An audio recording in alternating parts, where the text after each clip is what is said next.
بسم الله الرحمن الرحيم. الحمد لله وكفى وسلام على عباده الذين اصطفى. أما بعد، فأعوذ بالله من الشيطان الرجيم. بسم الله الرحمن الرحيم.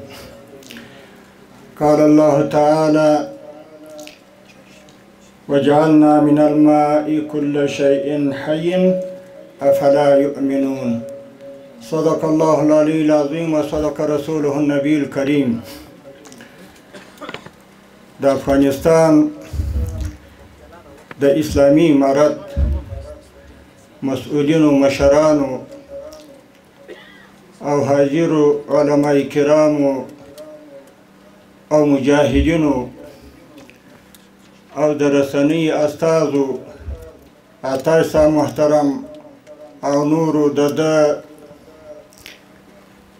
سره راغلو ملګرو ټولو ته السلام علیکم ورحمت الله وبرکاته. د خوښۍ احساس کوم چې د هیواد د آبادۍ د پاره د یوې بلې جربیناوي پروژې په پرانیسته غونډه کې سره راټول سوي یو. الحمدلله اسلامي امارت نن بیا د یوه داسې عنصر د مدیریت لپاره ګام اخلي چې الله تعالی ورپورې د هر شي د ژوند بقا تړلې ده او په نړیواله کچه یې ارزښت ورځ تر بلې په لوړېدو دی. اسلامي امارت دا درکړې ده چې د پیاوړي اقتصاد درلودلو لپاره زراعت او د زراعت د پرمختګ لپاره اوبه تر ټولو مهمې دي. همدې موخې ته د رسېدلو لپاره اسلامي امارت د اوبو مدیریت په خپلو لومړیتوبونو کې نیولې او پوره توجه یې ورته کړې. د اسلامي امارت په راتګ سره د هیواد خودکفا کېدو، ټولنیز او اقتصادي پرمختګ لپاره د نورو برخو ترڅنګ له طبیعي سرچینو څخه هم درسته استفاده کیږي او په دې برخه کې کورنۍ او بهرنۍ پانګوالو ته د پانګونې زمینه مساعده شوې ده. دا چې د پکتیکا ولسونه محروم او سیمه یې د بند لپاره له مناسب موقعیت څخه برخمنه ده. اسلامي امارت مسؤلیت لري چې د دوی ستونزو ته رسیدنه وکړي او هغه پروژې ورته پیل او بشپړ کړي چې د دوی اقتصادي ستونزې تر یوه اندازې پورې حل کېدای شي. دا یو پیلامه ده. نن انشاءالله دوی ته موږ ډاډ ورکړو، د پکتیکا ولسونو، قومونو ته اسلامي امارت انشاءالله نور هم په څه فکر کې دي چې د پکتیکا ولایت د ولسونو دپاره ډېر څه وکړي. اسلامي امارت به د پلتوني اوبو زیرمه کولو بند د کارونو په اړه له شته امکاناتو په کار اخیستلو پوره هڅه وکړي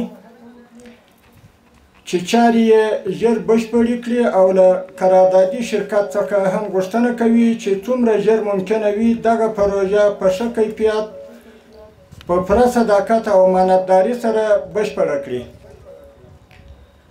موږ دوی ته له خپل لوري د پوره همکارۍ ډاډ او اطمینان هم ورکوو. له نیکه مرغه په هېواد کې له فتحې وروسته د اقتصادي کمیسیون په ناستو کې د هېواد په کچه د لویو او متوسطو بندونو چې کارونه یې نیمګړي یا هم نه وه پیل سوي د اوبو او انرژۍ وزارت په مشرۍ کاري ټیمونه وټاکل شول. دغو ټیمونو د یادو بندونو د ارزونې او عملي چارو د پیل لپاره هر اړخیز جامع کاري پلانونه جوړ کړل چې د اعلی قدر امیر المؤمنین شیخ صاحب حفظه الله له منظورۍ وروسته د ډیرو بندونو عملي چارې پیل شوي دي چې له هغه جملې د کمال خان، بخش آباد، پاشدان، او اغاجان بندونه د بیلګې په ډول یادولی سو او دا د نن د پلتوني اوبو زیرمه کولو بند عملي چارې پیل کوي. دغه پروژه د اسلامي امارات په مالي ملاتړ د اوبو او انرژي وزارت له لوري په 2.5 کلونو کې رغول کیږي چې په بشپړېدو سره به یې د دغه ولایت مرکز ښرنې سربیره د نږدې سیمو اوبه تقویه کرنیزې ځمکې به خړوبي، سیلابونه به کنټرول او چاپیریال ساتنه کې به رغنده رول ولوبوي. د پلتوني بند پروژې په عملي کېدو سره به زموږ سلګونه هیوادوالو ته په مستقیم او غیر مستقیم ډول د کار زمینه برابره شاوخوا 25 میلیونه متره مکعب اوبه به زیرمه، 2500 هکتاره ځمکه به خړوبه او ورسره به 915 کیلوواټه برېښنا هم تولیدوای شي.